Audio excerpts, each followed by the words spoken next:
मी खरं तर शब्द सुचत नाहीये. अनेक वर्ष त्यांच्या सोबत मी काम केलंय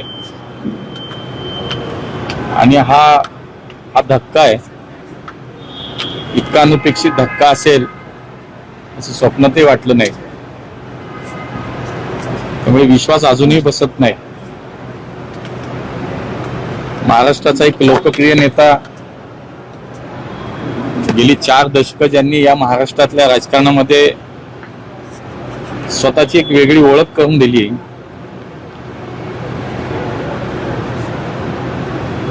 एक प्रशासनावरती चांगली पकड असलेला एक जनप्रतिनिधी, लोकप्रतिनिधी म्हणून त्यांची ओळख होती. मला आठवतंय कोविडच्या संकटाच्या काळामध्ये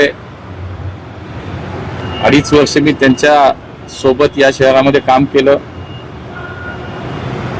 राज्याच्या ऑलिम्पिक संघटनेमध्ये ते अध्यक्ष आणि मी उपाध्यक्ष म्हणून त्यांच्या सोबत काम करत होतो.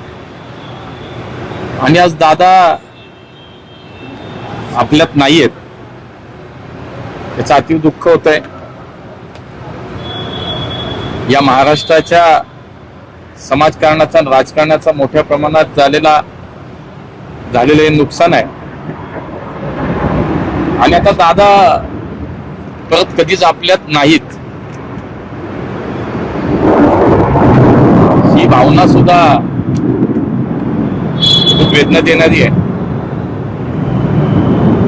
महाराष्ट्राच्या राजकारणामध्ये जे काही मोजकेच नेते हे सर्वपक्षीय कार्यकर्त्यांच्या मनावरती राज्य करत होते, किंबहुना त्यांना त्यांचं काम, त्यांचं नेतृत्व हे कायमच मार्गदर्शक वाटलं, दिशा देणारं वाटलं, त्यात दादा होते. माझ्यासारख्या कार्यकर्त्याला तर इतका सहवास त्यांचा लाभला. आणि त्यानंतर आता दादांशिवाय राज्याचं, पुण्याचं राजकारण, समाजकारण कल्पना सुद्धा नाही करू शकत. त्यामुळे समाजाचं नुकसान आहे, या महाराष्ट्राचं नुकसान आहे. पवार कुटुंबियांवरती तर निश्चितपणे हा मोठा आघात आहे. तितकाच आघात या महाराष्ट्रातल्या सर्वसामान्य,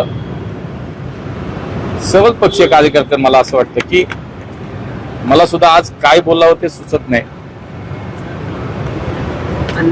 तर खूप काम केलं एकत्र त्यांच्यासोबत ना, म्हणजे एक साधारण ती भावना आहे.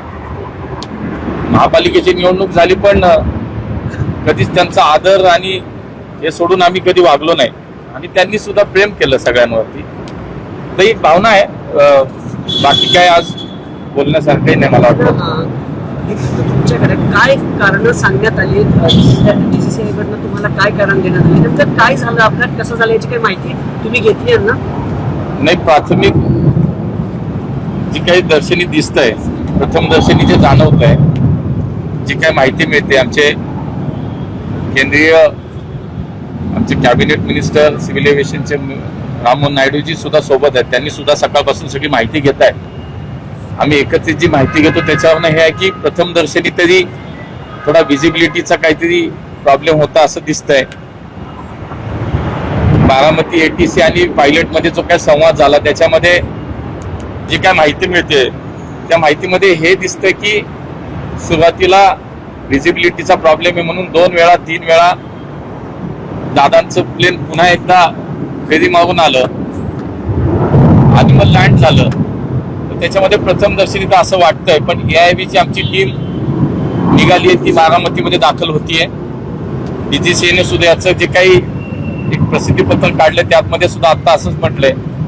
पण अंतिम जे काही आपण निष्कर्ष काढू ते AIBची टीम तिथं पोहोचेल, त्यानंतर जो काय तपास होईल तर निष्पक्षपणे तो निश्चित ते मिनिस्ट्रीमधनं असेल, DGCI असेल, AIB असेल, आमची सगळी माणसं तिथं काम करणारच आहेत. पण सगळ्यात मला असं वाटतं की हे अतिव दुःख देणारी, मनाला वेदना देणारी ही सगळी घटना आहे. पुन्हा तेच म्हणेन की दादांशिवाय पुन्हा या जिल्ह्याचं राजकारण, महाराष्ट्राचं राजकारण हे अपूर्णच राहील.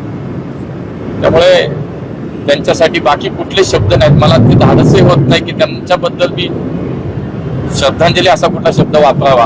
याची काही अण्णा, उच्चस्तरीय चौकशी थोडंसं- होते बघते हे झाल्यानंतर सुद्धा आमच्यात संवाद झाला.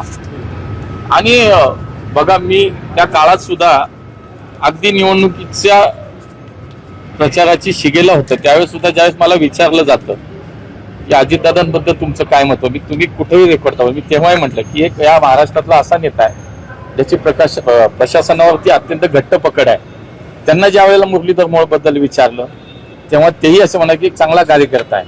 मला असं वाटतं की आमचं या राजकीय वैचारिक जी काही भिंत आहे किंवा ते काही मर्यादा आहे त्याच्या पलीकडचं एक नातं होतं आणि ते कायमच जपलं. मला असं वाटतं की पुन्हा दादांना भेटणं नाही, मला या म्हणजे काहीच त्याच्यावरती मी बोलू शकत नाही.